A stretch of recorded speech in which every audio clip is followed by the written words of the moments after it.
오늘 이사야 48장은 앞에 있었던 이사야 47장이 바벨론의 심판을 선언하는 것과 똑같이 준엄하고 진지하게 야곱의 구원을 선언하고 있는 장입니다.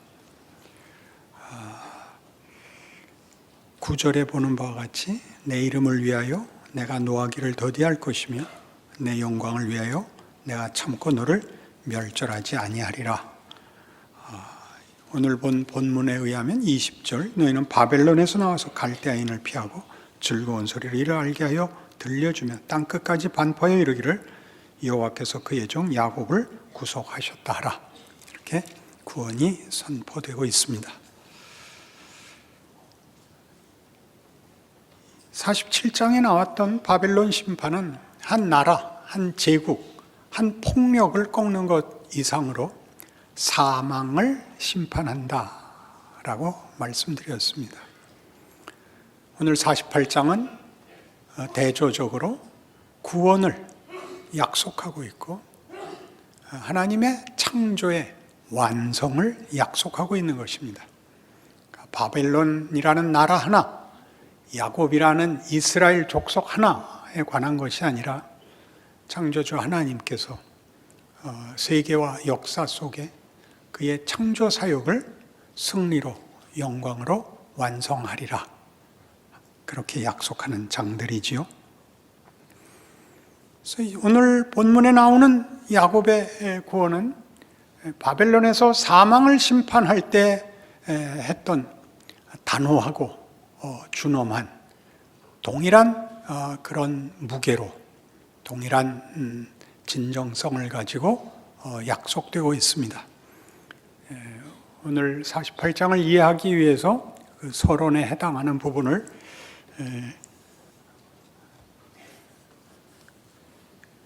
일부러 적어왔습니다. 단 한 번만 읽을 테니까 잘 새겨 들으십시오. 구원에 대한 말들을 가혹한 비난 속에서 선언한다.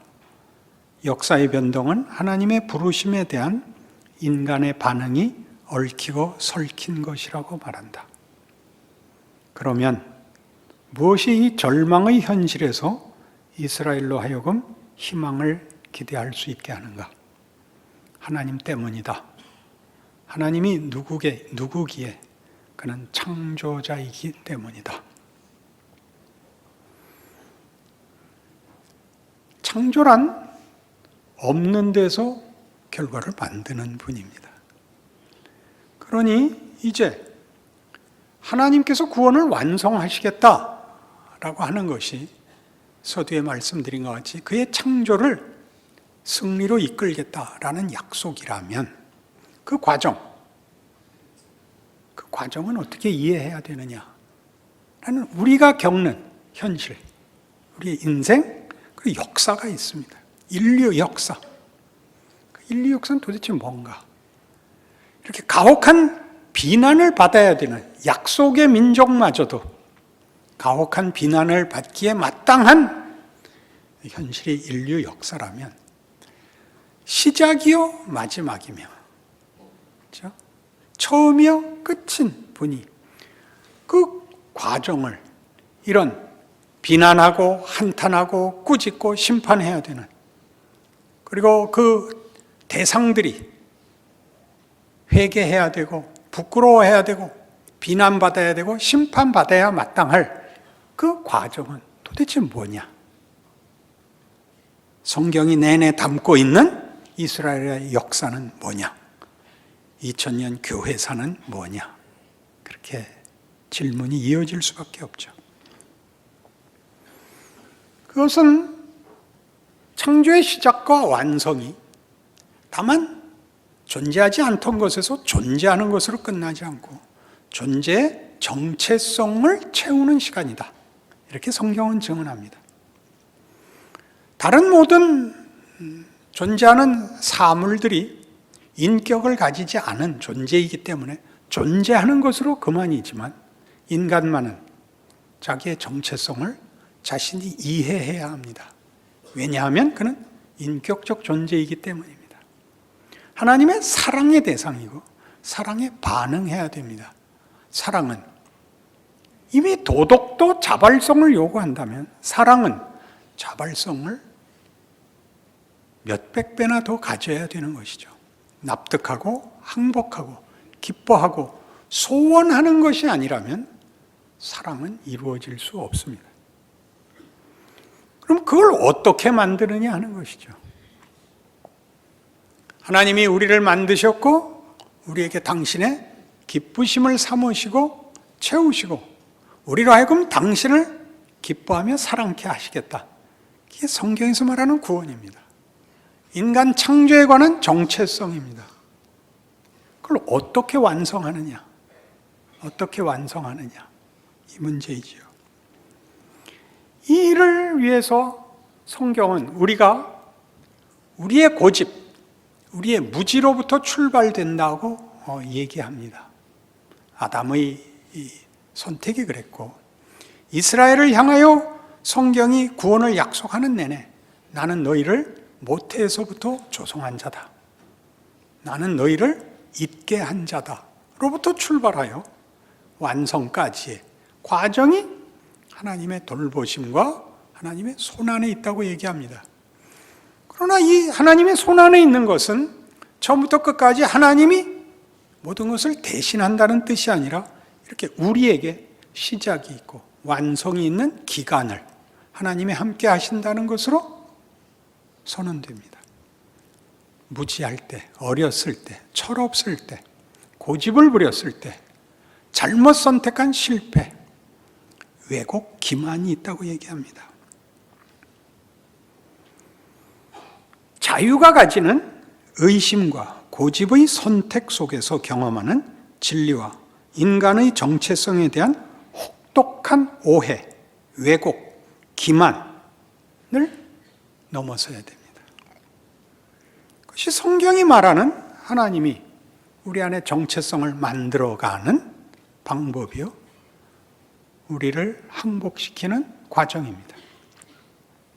어떤 내용과 개념을 확인시키는 것이 아니라 그 과정이 우리로 하여금 하나님이 원하는 이런 하나님의 사랑에 반응하는 인격을 형성하며 성품을 만들어내는 창조의 과정이 되는 것입니다. 창조해놓은 것이 망가져서 회복하는 정도가 아니라 그가 선택한 모든 것을 시작으로 하여 우리가 선택한 것의 결과를 보며 가치에 대하여 실망하며 우리 자신의 진정한 만족을 위하여 방황하며 갈등하며 절규하는 모든 것으로 하나님이 우리 안에 정체성을 만드십니다. 그것이 중요합니다. 그러니 우리의 인생, 쉽게 얘기해서 인류의 역사는 창조 과정이 됩니다.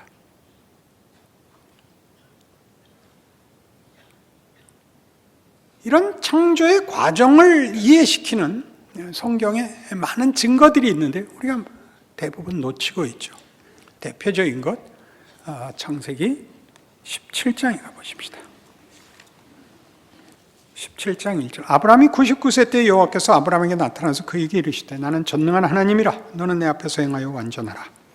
내가 내 언약을 나와 너 사이에 두어 너를 크게 번성하게 하리라 하시니 아브라함이 엎드렸더니 하나님이 또 그에게 말씀하여 이르시되 보라 내 언약이 너와 함께 있으니 너는 여러 민족의 아버지가 될지라. 이제 후로는 내 이름을 아브라함이라 하지 아니하고 아브라함이라 하리니 이는 내가 너를 여러 민족의 아버지가 되게 함이니라.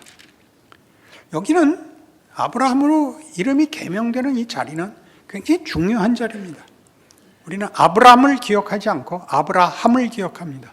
아브라함은 이름 그대로 열국의 아비가 되어 믿음의 조상이 되는 이름입니다. 그리고 그것은 느닷없이 주어집니다. 그 앞에는 별 얘기가 없습니다. 11장 말미에 나홀이 아브라함과 롯을 데리고 우르를 떠나 하란까지 나온 얘기가 있고 12장에 이르러야 아브라함이 등장합니다. 13장, 14장, 15장에 걸쳐 여러 가지를 경험하고 하나님에 대한 이해가 깊어가는 모든 내용 속에 아직 계명은 없습니다. 16장에 오면 그들이 아이가 없었다는 얘기가 나오고, 그리고 17장에 와서 아직 이삭을 낳기 전에 느닷없이 네 이름을 아브라함이라 하라. 이는 내가 너로 열국의 아비가 되게 하려 하기 때문이다. 느닷없이. 느닷없이라는 것이 매우 중요한데, 느닷없이는 왜 나오느냐 하면 그 앞에 있었던 그의 인생과 그 후의 인생을 바꾸어 놓는 이 자리에 그 앞에 있었던 것이 아무런 조건도 이유도 되지 않는 개입이요 선언이기 때문입니다. 아브라함은 이렇게 느닷없이 믿음의 조상이 됩니다. 아브라함에게서 믿음의 조상이 될 만한 이유를 찾을 것은 전혀 없습니다. 왜요? 그 앞에 생애를 우리가 알고 있기 때문입니다. 그 앞에 생애가 이 선언을 만들지 않습니다. 그것은 창세기 32장에서 동일하게 야곱에게서 반복되는데, 야곱의 경우를 보십시오. 야곱은 베델에서 피난 가던 시절 베델에서 하나님이 그에게 나타나고 내가 네게 약속한 것을 다 이루기까지 너를 떠나지 아니하리라라고 약속한, 그리고 아브라함에게 한 약속을 재확인한 인물입니다. 그러나 32장에서 우리가 보는 야곱의 모습은 24절, 야곱은 홀로 남았더니 어떤 사람이 날이 새도록 야곱과 씨름하다가 자기가 야곱을 이기지 못함을 보고 그가 야곱의 허벅지 관절을 치매 야곱의 허벅지 관절이 그 사람과 씨름할 때 어긋났더라. 그가 이르되 날이 새려 하니 나로 가게 하라. 야곱이 이르되 당신이 내게 축복하지 아니하면 가게 하지 아니하겠나이다. 그 사람이 그에게 이르되 네 이름이 무엇이냐? 그가 이르되 야곱이니이다. 그가 이르되 네 이름을 다시는 야곱이라 부를 것이 아니요 이스라엘이라 부를 것이니 이는 내가 하나님과 및 사람들과 겨루 이겼음이니라. 이것도 앞뒤가 전혀 연속성이 없는 사건입니다. 야곱은 지금 궁지에 몰렸고 묘수를 찾고 있습니다. 답이 없습니다. 하나님이 내려와 그와 씨름합니다. 그는 항복하지 않습니다. 하나님은 그를 치고 떠나려 합니다. 붙잡고 축복하라고 합니다.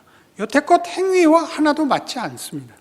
내 이름이 뭐냐라고 묻는 것은 야곱의 지금 조건과 지금의 형편이 전혀 그 후에 나오는 복을 받기에 부족하다는 것을 다시 확인시켜주고 있을 뿐입니다. 나는 야곱입니다. 그렇다, 넌 야곱이다. 그런데 이제부터는 이스라엘이라고 해라. 그게 아무 연속성이 없는 선언이 떨어지는 겁니다. 이후로는 내 이름을 이스라엘이라 해라. 야곱의 앞에 전 생애가 있고 그 후에 야곱의 생애가 있고를 나누는 이 가운데 토막에 떨어지는 내 이름은 이제부터 이스라엘이다 라는 선언은 역사가 우리에게 확인시켜주는, 우리 인생에서 우리가 경험하는 속에서 보는 우리의 실패, 우리의 한심함, 우리의 마땅한 결과를 뒤집어 놓는 하나님의 개입이 역사 속에 내내 계속되고 있었다는 것을 증언하고 있습니다. 아시다시피 역사는 의식이 없다. 역사에서는 배울 게 없다. 우리가 알고 있는 역사에 대한 이해입니다. 인류 역사의 결론입니다. 성경이 말하는 것은 아무 데서나 내가 일을 할 수 있다. 역사는 무의미하지 않다. 왜냐하면 내가 어디나 뛰어들 수 있다. 이렇게 얘기합니다. 우리도 그렇지 않나요? 모든 구원받은 자가 자신의 구원을 확인할 때 회개가 나오는 이유가 뭡니까? 회개해서 구원을 받는 자는 없습니다.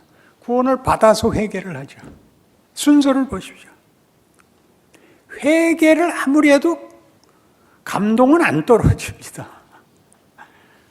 여러분이 구원을 얻고 하나님을 만나자 그 앞에까지 모든 자기의 생애가 이 경우를 만들 수 없었다는 것을 알게 되고 이것을 원하지도 깨우치지 못했었다는 사실을 고백하는 게 회개지요.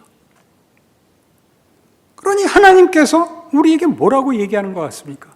걱정 마라 이렇게 얘기하는 거죠. 걱정 마라. 나는 창조의 하나님이다. 그러나 우리한테 불만이 하나 있죠.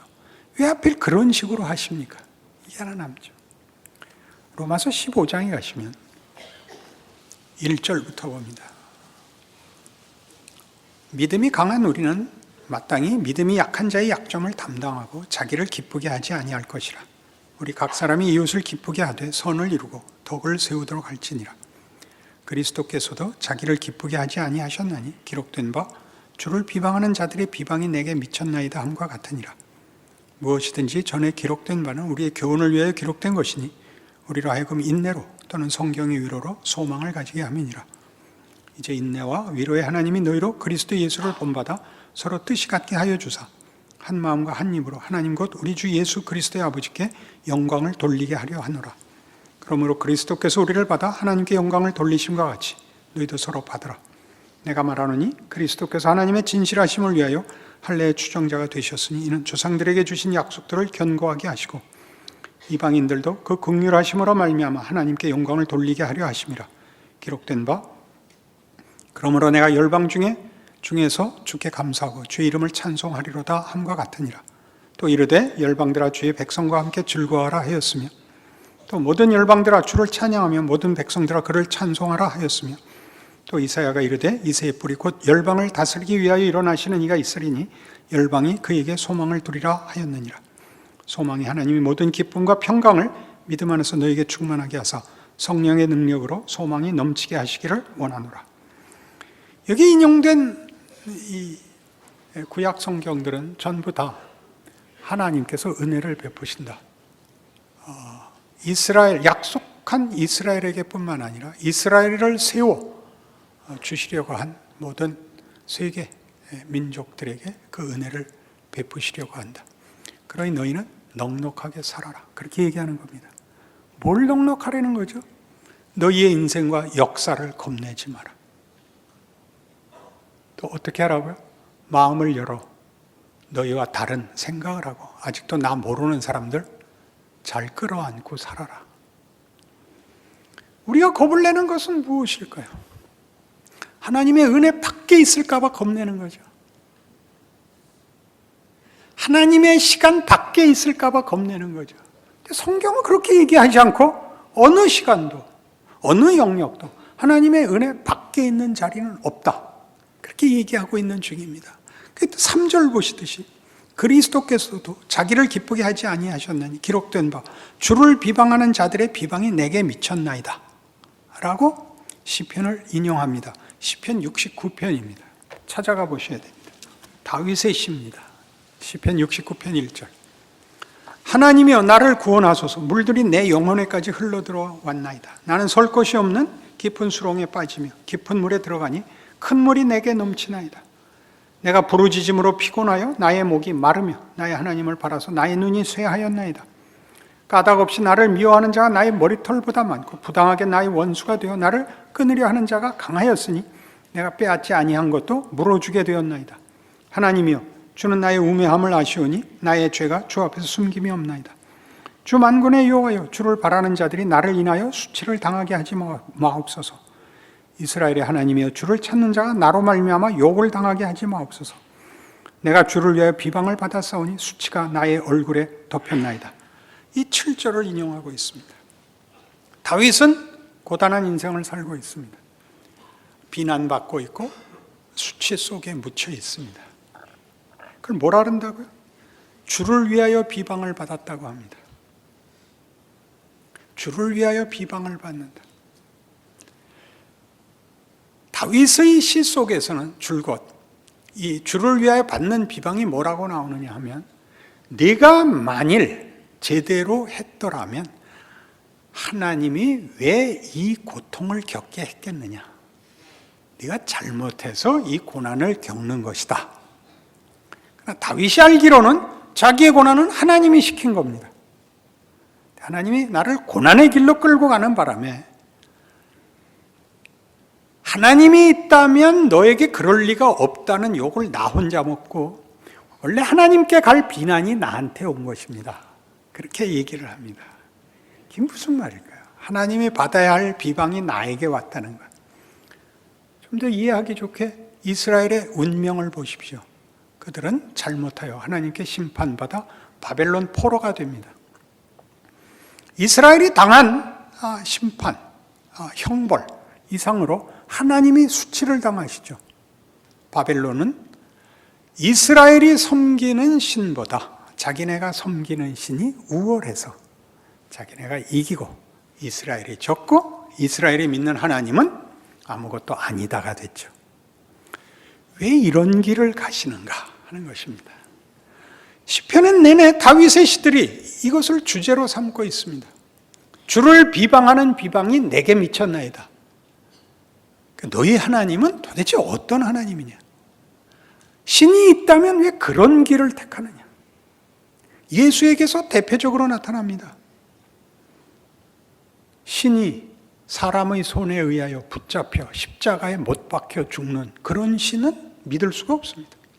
하나님은 그런 방법을 택하십니다. 하나님이 일하시는 방법입니다. 무엇을 위해 그럴까요? 우리가 할 수 있는 모든 일의 끝자락까지 따라오십니다.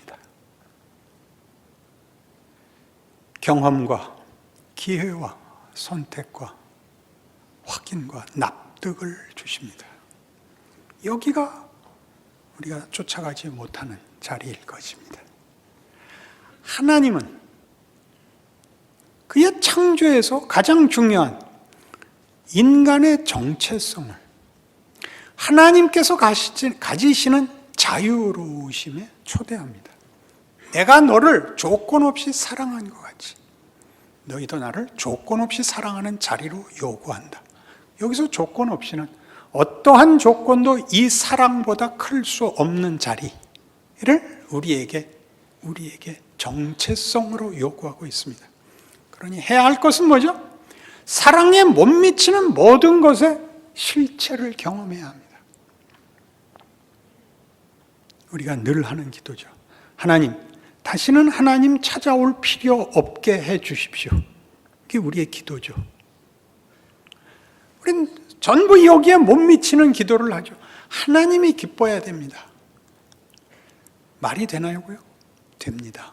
사랑이란 어마어마한 것입니다. 사랑이란 어마어마한 것이라서 물불을 가리지 않고 목숨보다 큰 것입니다.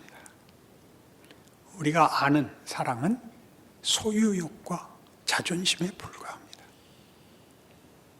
이것을 하나님이 우리에게 요구하고 있어서 이 길, 우리가 가지는 욕심의 제일 끝자락까지를 넘어서서야 온다고 인류 역사와 인생을 허락하십니다.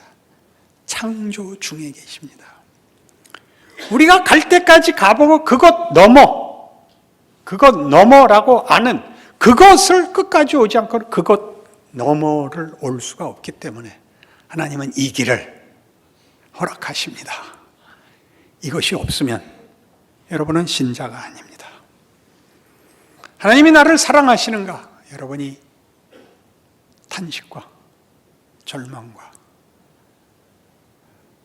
고통의 극에 가보지 않으면 여러분 그 다음을 상상할 수가 없습니다.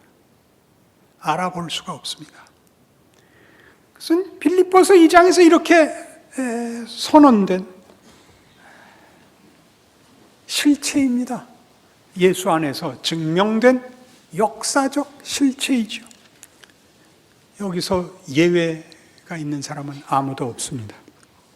빌립보서 2장 5절 너희 안에 이 마음을 품으라 곧 그리스도 예수의 마음이니 그는 근본 하나님의 본체시나 하나님과 동등됨을 취할 것으로 여기지 아니하시고 오히려 자기를 비워 종의 형체를 가지사 사람들과 같이 되셨고 사람의 모양으로 나타나사 자기를 낮추시고 죽기까지 복종하셨으니 곧 십자가의 죽으심이라. 이러므로 하나님이 그를 지극히 높여 모든 이름 위에 뛰어난 이름을 주사 하늘에 있는 자들과 땅에 있는 자들과 땅 아래에 있는 자들로 모든 무릎을 예수 이름에 꿇게 하시고 모든 입으로 예수 그리스도를 주라 시인하여 하나님 아버지께 영광을 돌리게 하셨느니라. 여기에서 비로소 역사적으로 하나님의 사랑과 인간의 순종이 영광으로 합체됩니다. 순종은 굴복시키는 것 아닙니다. 납득시켜 우리로 하여금 헌신케 하는 것입니다. 헌신이라는 명분으로 강요하는 바람에 진정한 순종이 무엇인지를 우리는 배우지 못합니다. 기꺼이 순종하게 합니다. 사랑이거든요. 그래서 오늘 본문에 오시면 이런 중요한 본문의 결론을 보게 되는데, 이사야 48장 22절, 여호와께서 말씀하시되 악인에게는 평강이 없다 하셨느니라. 이런 느닷없는 결구가 나옵니다.